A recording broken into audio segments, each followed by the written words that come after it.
Good evening and welcome to Slam the Gavel, the show that tells it all regarding family court, other court issues, as well as CPS. I am your host, Marianne Petrie. You can find me, my books, and blogs on dismantling family court corruption and on Amazon. I have a return guest. I have Laurie Smith back on. She was last on season 3, episodes 170, and season 4, episodes 37, 74, and 153, and season 5, episodes 102, 139, and 172. And today we're going to discuss ways through surviving the seemingly unsurvivable. And I totally welcome you, Laurie. Happy New Year. Thank you. Happy New Year to you. You're going through all these times I've been on. I can't believe it. I'm really honored to be here, and I hope to be useful to your guests. I am an LMSW, and the things that your audience struggles with are really, really difficult. So when we talked about, what to talk about this time, there's always great topics. But why don't you share with me some of one or two of the top struggles that you think you've heard from your audience over and over and over again in these cases? They're trying to find ways on how to be happy when their kids have been unjustifiably taken away by a judge. And what do they do now? Yeah. Also, an empty nester. What does an empty nester do? When kids graduate and go off to college or, Yeah. get married, it's like, now it's an empty house. Now what? Yeah. Both of those are really um, transitions that we don't talk about socially Hmm. and that we just don't it like death. We often don't like to think that those things can happen, I think. Hmm.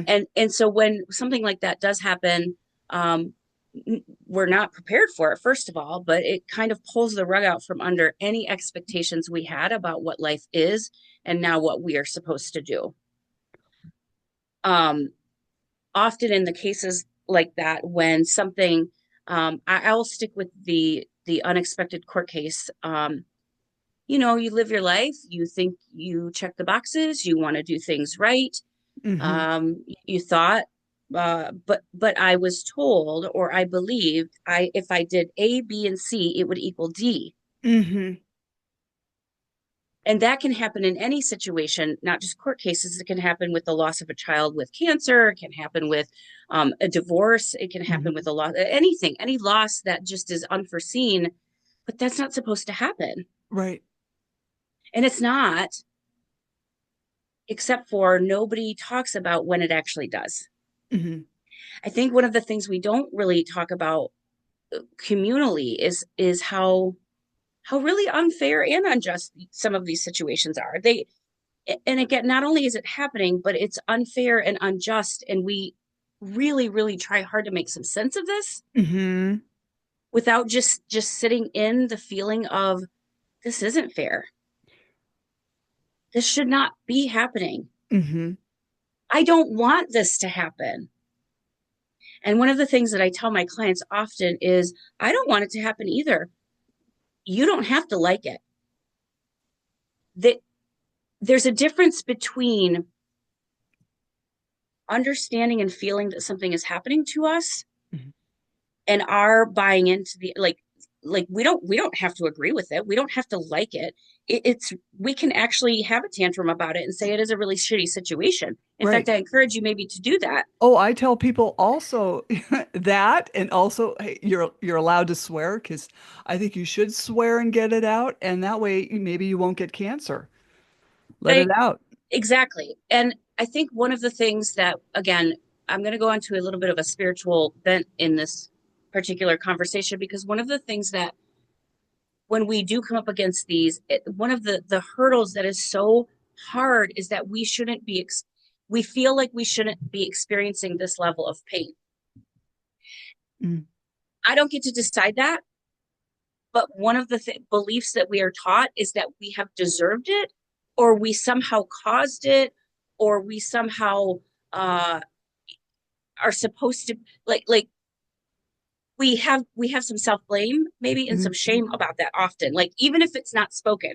the looks you'll get from somebody going through a divorce proceeding, or the little whispers about maybe your kids are away from you, and oh, well, what did you, they must have done something to deserve that. Like, our whole culture is set up to believe only bad things happen to bad people. Mm-hmm. Mm-hmm. That's just flatly and universally not true.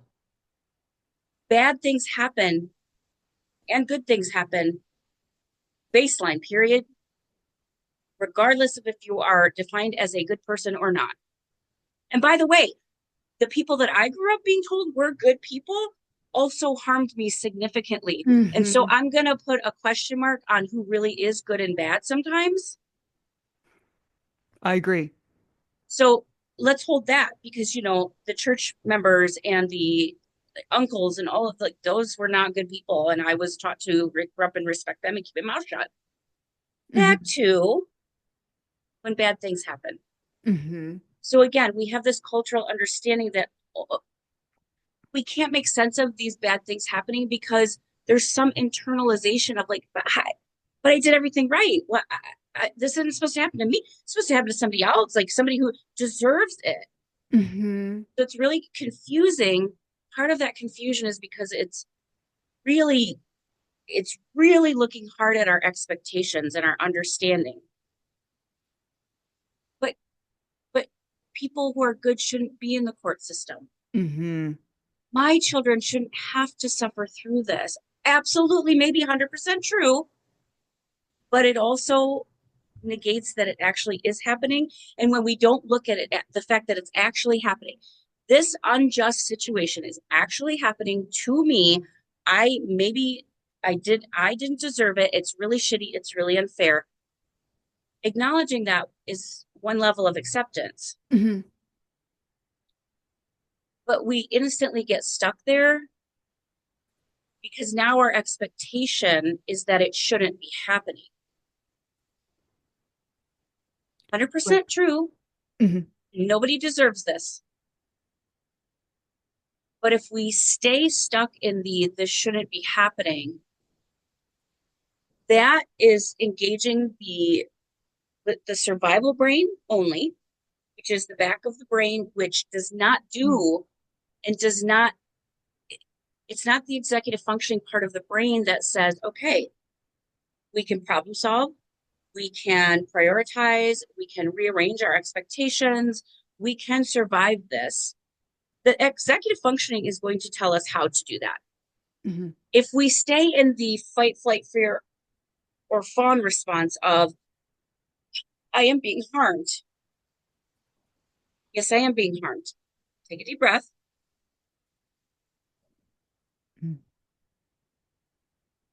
Take 5 deep breaths. Mm-hmm. First, I need to know I'm being harmed, period. Okay, yep, got it. That memo's done. Mm-hmm. There is something that comes after that. This brain is not going to predict that. This brain is not going to believe that. Mm-hmm. But there is always something coming after it. Why? Because things are always, always shifting in the universe. Right. Um, And it's stuff that we don't have control over. And I think people have to understand that you can't control everything. well, and I again, there's so much coming at us in an experience like this.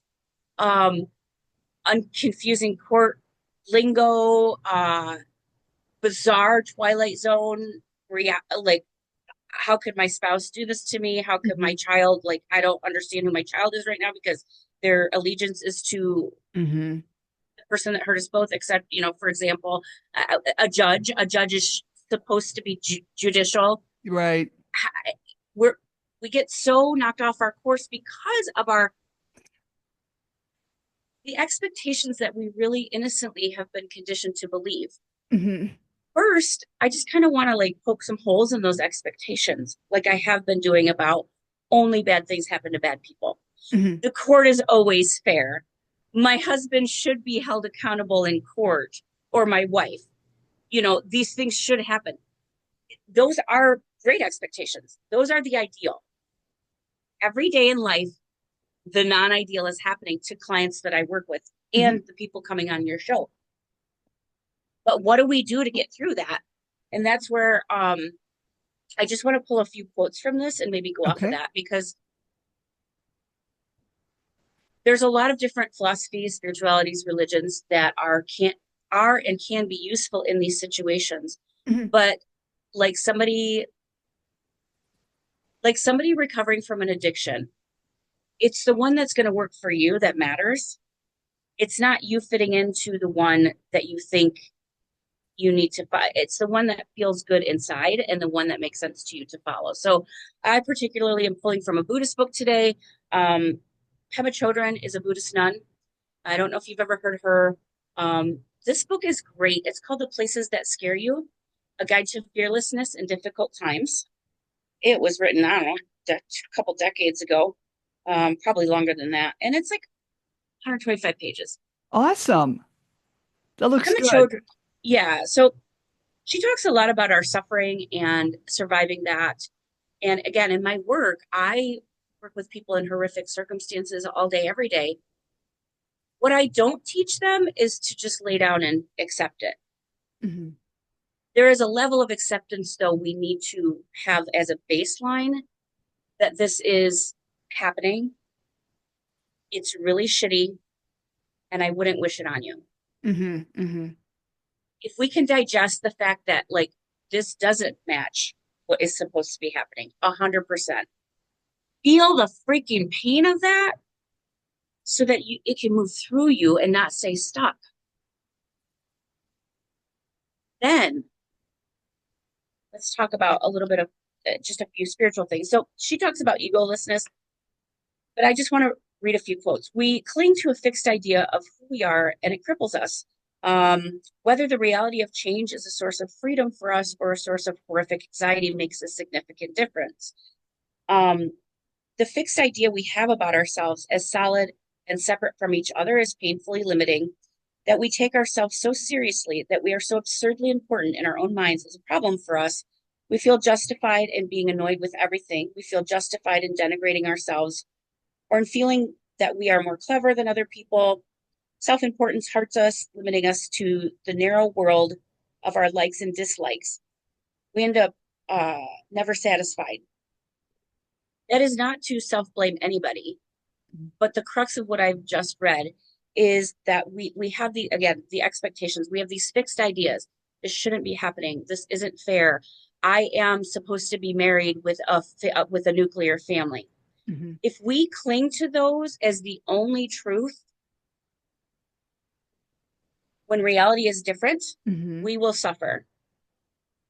We will suffer until we question this really solid identity that we have. But I am a mother. Absolutely, you're a mother. And let's zoom out. You're a mother and a bazillion other things. Hmm. But I'm a wife or I'm a husband. I'm a good provider. Absolutely true. Let's zoom out. Let's look at the bazillion other things you also are, Right. so that you don't get lost in the idea that because they're taking away your idea of what mothering should be, you're suddenly not a mother. Hmm. That's not how it works. Hmm. They get to describe and explain and decide the external reality, but you have every internal right to define for yourself what a mother is and should be, what a father is and should be. If this is right or unjust, that is for you to claim. They can say whatever they want. And I'll go back to the Christian Jesus. Hmm. He certainly was not making favors with the people who told him what he was and what he was not, and he decided for himself. I'll pause there for a second. Any comments? Well, he rocked the boat. He did, but he also didn't buy into the belief. He didn't buy into what everybody was telling him about himself, Hmm. and for that he was punished. Right. Right. And so again, accepting that I'm not going to be the most popular person in the room anymore, accepting that this is unfair and this is happening, that's the first level. Then we get to let's just talk about suffering for a second. Okay. Um, because I think a lot of times instinctually, as humans, we want to fix this immediately. We don't want this to be true. Hmm. We don't want this to be happening. When I was suicidal in the throes of a ridiculously unfair 5-year legal and psychiatric harm, I did not want to have those feelings that this Hmm. was unfair and this was happening. And I did not want to look at what I may need to do differently to survive. That was not going to change Hmm. unless I did something different to survive. And that may be speaking up for yourself. That may be going into debt. That may be redefining motherhood or whatever the case may be. But I think we talked off of the show, a lot of people get so stuck in, but I can't be happy unless, Hmm. Hmm. this has to work out exactly how I need it for my comfort or I won't be okay. And if that's what we're going on, innocently, it's a recipe, it's a setup for failure. Hmm. Because we're not going to be comfortable. This isn't supposed to be comfortable Hmm. because it is innocently forcing us to take the right and the responsibility to do what we need to do to survive. And that doesn't always look like what other people say it should. Some people have to walk away from being a parent. Some people have to fight and go through the flame. What I don't get to decide what other people do and the journey that they take, but they have a right and a responsibility to define for themselves Hmm. how they will survive this life. This life that we've already decided is not just, is not fair, is not ideal, is not comfortable. Hmm. When we when we put when we go into the internal locus of control, it's called, like a buffer Hmm. to the things that are happening on the outside. This is where you'll find Holocaust survivors talking about how they survived. This is where you'll find monks who, lay on the bed of nails or, for example, Hmm. whatever. I mean, there can be external circumstances, but don't discount the power internally to define things for yourself, to decide what brings you happiness or not, to decide what is tolerable and what is not, to decide for yourself what is your right and your responsibility. Some people have a hard time reaching that point because the comfort zone is just so way out there. Right. This is not about being comfortable. Hmm. If we can throw the idea, this is about being tolerable. Hmm. I am not going to be comfortable if I have a child and it's ripped away from me. I don't think I want you to be comfortable in that situation, Hmm. but I do want you to survive it and figure out how Right. for you and them. It's the how, not the, again, if we only stay in the fight, flight, freeze, or fawn, if we only stay in what's the pain and we don't transition through somatic tools, through support, through talking, through having tantrums, Hmm. through rage rooms, whatever. If we don't transition that energy out, we won't open up the beautiful, miraculous executive functioning that says, okay, this is what we're going to do. It has that power. Okay, this is happening. Maybe I'm going to go, maybe I need to take out a credit card to go into debt. Maybe I need to write a letter to my daughter, and even though she won't get it, maybe I need to take a hot bath to calm my nervous system. It's the problem solver. Hmm. We don't, we don't need to know the answer to the problem. We need to get to the state of the brain given to us by something higher Hmm. that can create the solution. Is this too woo woo? No, I think it's good because people have to I there I guess what I'm trying to say is there is no comfort zone. It, yes, we can get closer to comfort, but Mhm. first we need to know, ouch, this fucking hurts. Right. This is painful. How do I look at the pain? How do I feel the pain? How do I move through the pain? Because I can't get rid of the pain Mhm. for now until I look at it, feel it, process it. I can't run far enough away from this suffering. So let me Mhm. just say something about suffering, then we'll talk about tools. Okay. Um, to accept that pain is inherent and to live our lives from this understanding is to create the causes and conditions for happiness. We have to understand that there will be suffering. To put it concisely, we suffer when we resist the noble and irrefutable truth of impermanence and death. We suffer not because we are basically bad or deserve to be punished, but because of three tragic misunderstandings. We expect that what is always changing should be graspable and predictable. That is where we I was married. I was a mother. I have this shouldn't be happening. We expect that what is always changing, and I want that key word, always changing, should be solid. Court case is not permanent. Separation from your child is not permanent. Divorce is, from a human, even isn't permanent because you Mhm. still have ties to that human. Death Mhm. isn't even permanent because something happens after death. Right. We are like people in a boat that is falling apart trying to hold on to the water. And that's where I see everybody and that I work with, we all get stuck in that. We all want to save the boat. The water is shifting. We need to, it might be better and more useful to adapt to the fact that we're drowning in the water rather Mhm. than save the boat. Definitely. Um, we mistakenly take what is always changing to be permanent. We suffer. Then we proceed as if we are separate from everything else. I won't even get into that. And we look for happiness in all the wrong places, Mhm. mistaking suffering for happiness. Thus, we become. Let me just make sure I want to read the right things.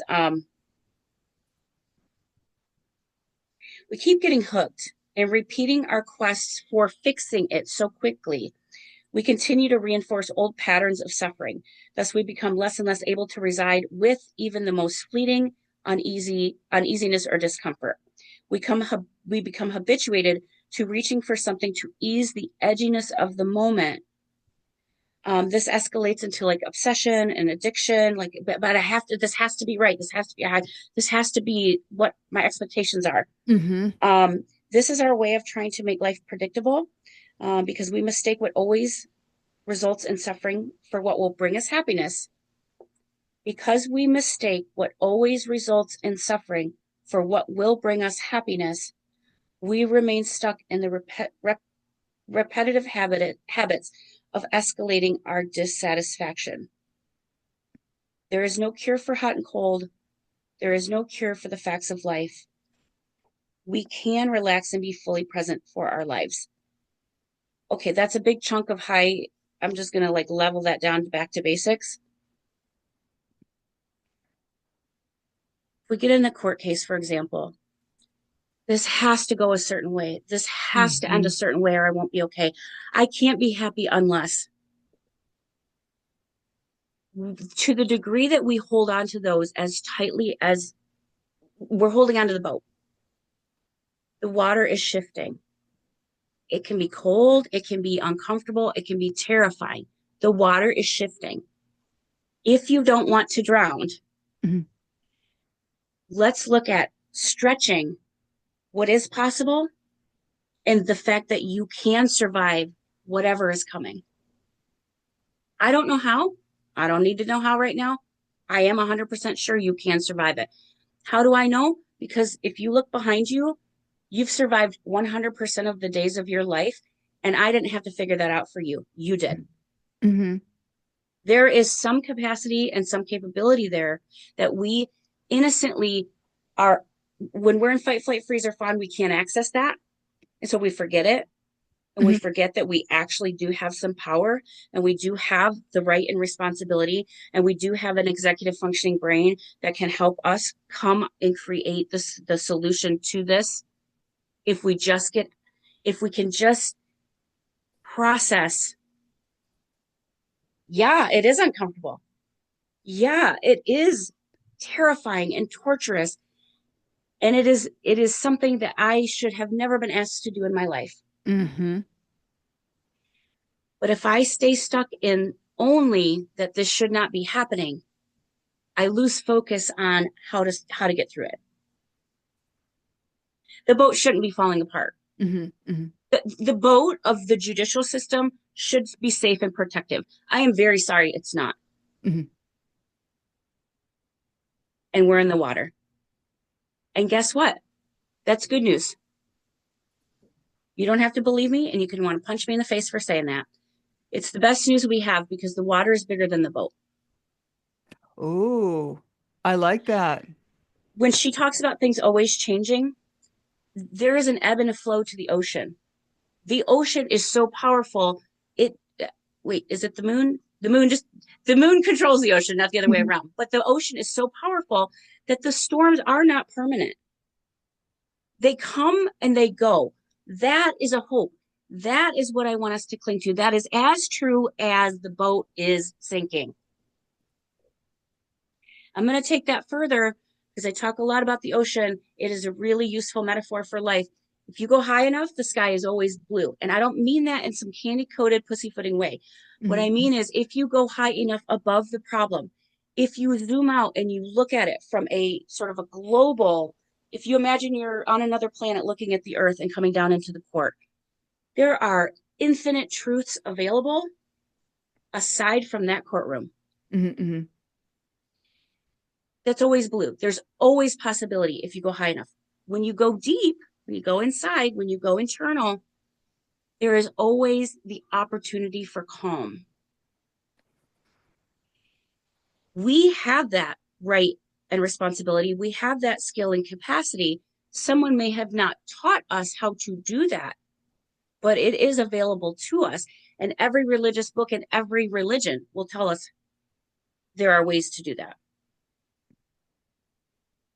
Definitely. And it's, I know, even from my experience, you, you you walk out of there and you're in a twilight zone. Like, did that really happen? Did that Right. jerk really Right. say that? Yeah. You know? But then you get home. I'm the type that compartmentalizes. I don't know if you do that, but Oh, yeah. it's the only way I can survive. So I just compartmentalize and I will just start being busy like that painting over there. I just started doing my oil painting and just stay focused and busy on something. Awesome. And That's that what. was a great. That was a level of meditative Mhm. um, nervous. Your nervous system was Right. able to access some level of meditative behavior, and we do that. We do that unconsciously, by the way. Um, it's just we don't name it that. So it, when you walk out of that, make no mistake. I do want you to say, I do want you to sort of make the connection. Go have a reaction about it when it's safe to do so. Hmm. Cry, scream. Hmm. Um, I'm a big fan of pool noodles against the wall. Uh-huh. Um, then once, process it. Don't run from it, process it. Then we can work on self-healing techniques like music, light therapy, meditations. And I want to acknowledge the fact that what I'm saying now seems so silly or stupid or whatever, fill in the blank. They just don't seem relevant. However, what I do know 100% is that the nervous system internally, the quickest way to get from the problem to the solution is to transition the nervous system. Hmm. If that's a breath, great. If it's a blinking of the eyes, great. Matter of fact, let's do a really simple technique right now if you want to do that with me. Okay. The idea is the idea of any of these things is to interrupt whatever is in the brain and pivot. It doesn't matter where we pivot, but we're just pivoting. And people do this with drugs and alcohol all the time, by the way. It's called disassociation. Okay. So compartmentalization is useful, uh, and it can be harmful if overused. Disassociation can be useful, and it can be harmful if overused. Any tool is a weapon or a tool. So there are so many tools that we underutilize and underestimate. Aromatherapy, making sure that when we go home from the courtroom, we have something soft to touch and feel, or maybe we have somebody that we can hug, or maybe we have somebody we can pray to. All of those are really things that we take for granted that are mostly free, by the way. Hmm. Hmm. Okay, so here's another free one. Just, I want you to pull up your hand, Marianne, Okay. and I want you to look at your hands, and I want you to look at the middle finger just for a target point. Okay. And we're going to look at the middle finger, and we're going to start gazing at the middle finger, keeping our eyes on, and as you imagine that middle finger, imagine who you're going to put it up against, okay? But I want you to look at that middle finger, and I just want you to gaze at it. And I want you to keep your eye there, but you're going to notice that there are some other fingers involved in your vision, maybe. Maybe there is some space in between those fingers. You're still looking at the middle finger, but you're noticing maybe it has some veins in it or crevices. Maybe you notice the palm of your hand, the arm. And now we're going to notice what's outside of the whole hand, keeping our eye on the middle finger. And we're going to go and we're going to, in our peripheral vision, start with our awareness, spreading our awareness out further and further, 6 inches, 1 foot, 2 feet on either side and up above and below. We're going to expand our awareness so much that we start to sense and see with our eyes focused on our finger, even things to our sides and behind us. And we're just going to breathe there for a minute. Active awareness that there is the middle finger, and there's so much in our peripheral vision, even behind us, that is going on as we stare at that middle finger.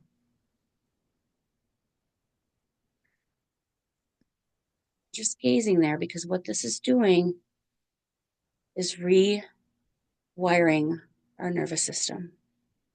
It's engaging the parasympathetic nervous system, and it's changing our cellular response to whatever is happening right now.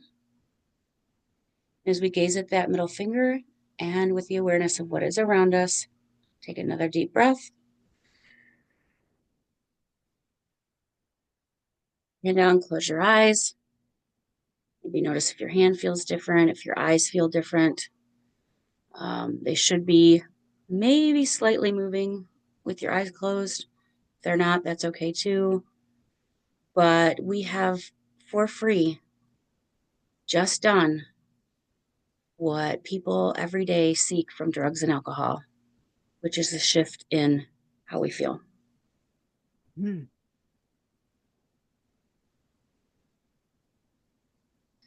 Did Yeah. you notice anything? Yes. I felt calmer.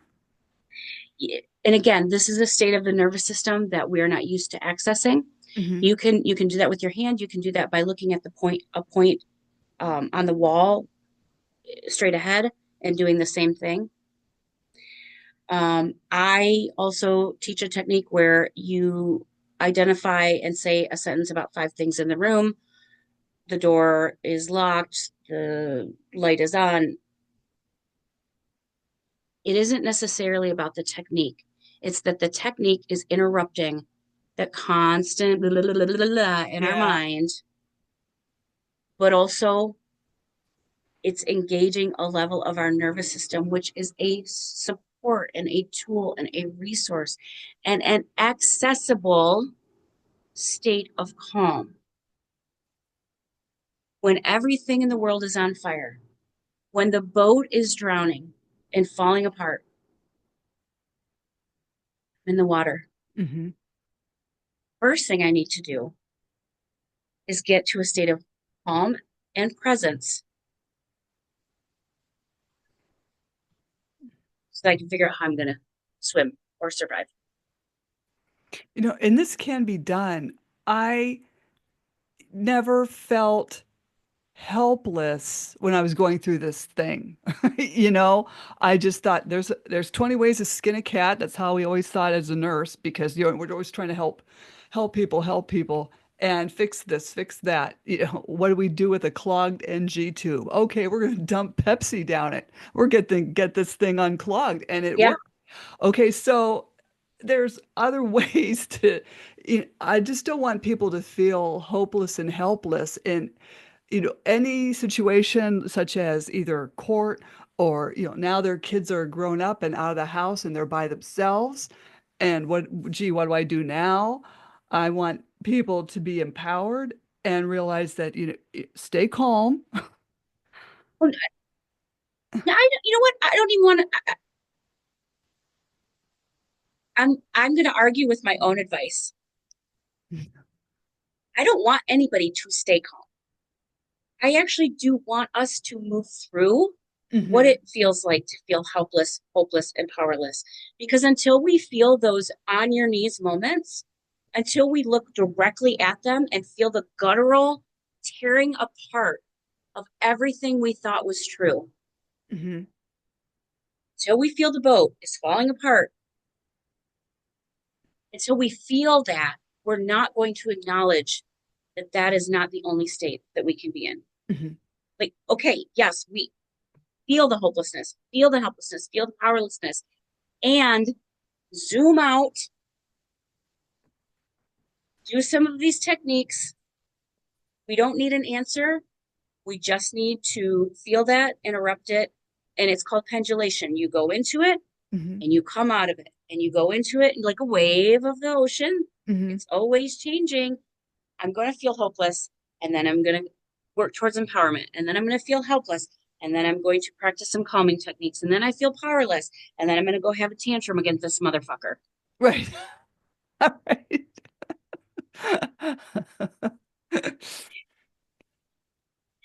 So it's Yeah. not, to be very clear, it's not either or, it is both and. That is how we survive this. Both it's horrifying, terrifying, and death like, and it's a rebirth. It's it's a forest fire clearing the way. I don't know what's coming next, but there Hmm. will be regrowth. There will be another wave. This is a wave. The pain is the wave. You're stuck in the wave. And as true as that wave is, it is as true that that wave will ebb and flow. Very true. So, so the stuckness is the staying in the helpless, hopeless, powerless. Not how do I can only be happy if. Hmm. And some of us need stay there as long as you need to, but just know that there are some other truths available. Just know that there are ways through. Just know that you don't have to know the way through, because the ways are infinite. Hmm. Thank Right. God I don't have to know the way through too, because that'd be, I don't know what's best for my clients. Hmm. They do. And I trust that because of Hmm. their 100% track record with their lives, even if it was shitty. Hmm. Well, that sign that the British have, keep calm and carry on. You know, it's like when I lived over there, I saw that sign and I thought, calm in what circumstances? Right. If somebody, listen, if you're being assaulted, I don't know if I want you to be calm. That No. is an option. That is a fawn response. Uh-huh. And as a sexual abuse survivor, I will say that is a valid way to survive a assault. You can also fight, flight, or free. You can fight, flight, or freeze. All of those are options. But what I'm not gonna argue about is the fact that the percentage rate of your survival is on your side. Keep calm and carry on. Okay, I don't know if I want you to keep calm and you get to decide when you're calm and when you're not. How about that? Well, definitely. I mean, you could be calm in that situation in that courtroom and they're still calling you crazy. Right, right. And you get to decide if you need to verbalize in the courtroom, or if you advocate outside the courtroom, or if you have an argument with your lawyer later. All of those are Absolutely, you're right in your responsibility. But what I'm not going to doubt is your inherent capacity and capability to know what to do in the moment. We, to go back to the ocean metaphor, the boat is falling apart. We are 70% water. Mm-hmm. We came out of a womb full of water. We will return to something. Most of the world is water. This is our territory. We know how to survive this. We've been through painful things before. We don't want to be in them, and we shouldn't have to be in them. But we have the capability and capacity innately. And we can translate in a million different ways. You don't like the book I read? Pick a different book that can tell you how. You don't like the tool I use? There's other tools out there. Mm-hmm. The internet is not even as big as the possibilities. I mean, you can find all kinds of solutions, and they're not all great. Doesn't matter. We're not going for quality here. We're going for survival. That was excellent.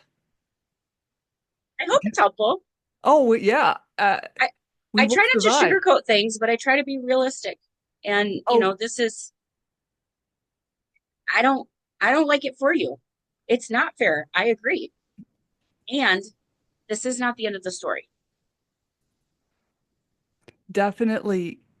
There's that song, I Will Survive. Uh, and again, the impermanence. We're so afraid of death in this culture. I'm not proposing that death is a good thing. What I am saying is that even after death, there is something else. Hmm. My dad visits me in my home through his grandfather clock about every 2 to 3 months. That thing doesn't work, and every 2 to 3 months it'll start swinging again. Hmm. Even our ancestors are not completely gone. The death of a marriage is the beginning of something else. The death Hmm. of what the relationship is with the child is the beginning of something else. It's messy. It's painful. It's not what we want to be happening, but it's not the end. The judge's decision is not the end. Your financial situation is not the end. Hmm. We have a right and a responsibility. We have power from within. Don't do the work of them for you by letting them define what is and is not real and true in your life. Don't let them define who you are for you. You're doing the work for free. Don't buy into what they're saying about you. I'm glad you said that because a lot of parents tell me, well, they're telling me I'm crazy and I'm mentally ill and I'm going to harm my kids. It's like, no, this is all just a theater. Yes, and it might be helpful to use humor to endure it, to use that frame of reference for it. Okay, I am going in and I'm putting on my costume, and they're going to say a bunch of mean things about me, and Hmm. I'm going to understand this is what this arena does, but this is not the only arena in which I exist. They don't get the whole truth. They don't get to define the whole truth. Mm-mm. I am I am mentally ill. I am disabled, but I also get to define those myself. Um, we're so attached to what it looks like on the outside because we purposely aren't taught culturally to build that internal resources. Because if we secret spoiler alert, if we gain our internal empowerment, we won't need everybody else's opinion so much. And if Mhm. that's the case, then we have a little bit of power, and that's scary to other people. Definitely.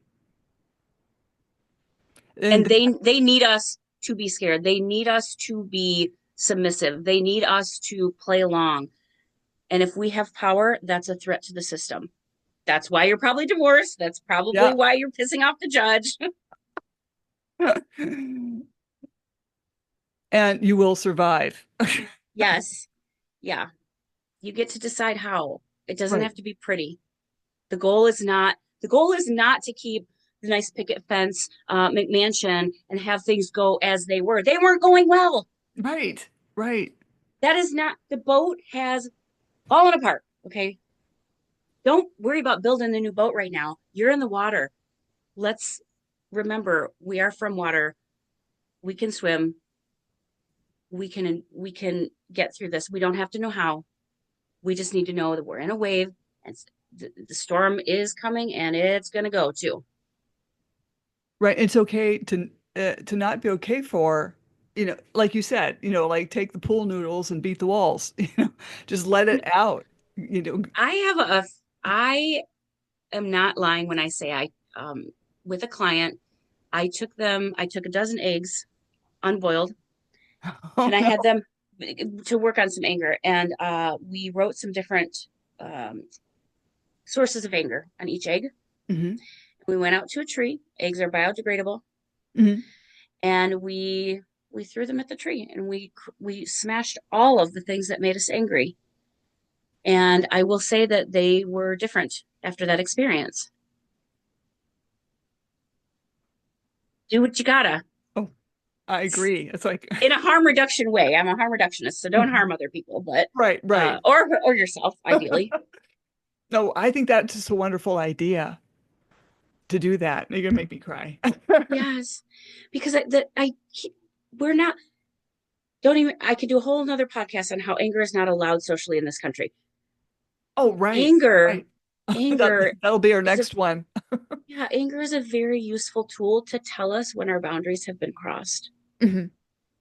And anger, fueled in a healthy direction, is life changing. To somehow have the belief that we shouldn't feel anger or we're not supposed to feel it or it's unbecoming. Hmm. Dude, I'm a whole human. I don't know about, I'm not part of a human. I have the whole spectrum of feelings. I feel helpless, hopeless, and powerless, and I feel like I can conquer the world. I Hmm. want you to have both of those. I want you to be angry and rageful to the point of not seeing clearly, and I want you to be blissful and at peace as well, because those are available to us. I agree. I agree. And we just have to keep plugging along. And also, I mean, I also encourage new hobbies just to keep your Yeah, mind going, just to distract yourself. yeah, yeah. And I think, again, we're so afraid to look at what is falling apart. When things fall apart. Oh, she wrote another book called When Things Fall Apart. This is not that Oh, one. no kidding. Okay. Yes, some things need to fall apart for the next chapter to start. And again, when you're birthing a child, when you're birthing a human life, that is a not pleasant experience. I don't have children myself, but it is messy, it is traumatic, it is life altering. But there is a before, a birth, and an after. And Valerie Kaur says, how we get through this is we breathe, we push, we rest. Like a wave. We breathe, we push, we rest. Mhm. Everything is always changing. If we're cyclical like that, we are not going to get stuck in the fact that trying to grasp that boat and try to keep all the pieces together. Mhm. Well said. Well said. Well, I'm glad we did this podcast. This was great. Good. I'd love to hear some feedback if this was helpful from your audience. So have them comment on our podcast. Oh, definitely, Lori. And we'll do another one. I would love to have you Yay. back. Okay, cool. We'll keep Okay. we'll Hey, keep don't. going with this because it's not easy work. Oh, yeah. And hey, don't jump off, okay? I was gonna say, how can people reach you if they have any questions? Yeah, so I have a private practice in Michigan. That's resiliencecoachllc.com. But I have a coaching business, cloudedcompass.com, which is across state lines. I do targeted coaching. I specialize in trauma, harm reduction, and neurodivergence. Um, And I have a podcast, Clouded Compass Podcast. I have a couple Mhm. books. They're on my link tree. I think I've sent you the link tree, but Yeah, if not, I'll send that to you. I've got it. I'll put in the podcast notes. Cool. Thank you. That's great. Well, thank you. Hey, don't jump off. Slam the Gavel is a podcast to help the public understand what really goes on in these courtrooms. I'm your host, Marianne Petrie. You can find me on Spotify, YouTube. Please like and subscribe. Apple, iTunes, iHeartRadio, Google, and other platforms I don't know about. Again, feel free to buy me a coffee to help keep this podcast going. Thank you. Laurie Smith, LMSW. I'm so glad to have you on, and you will be back. Thanks.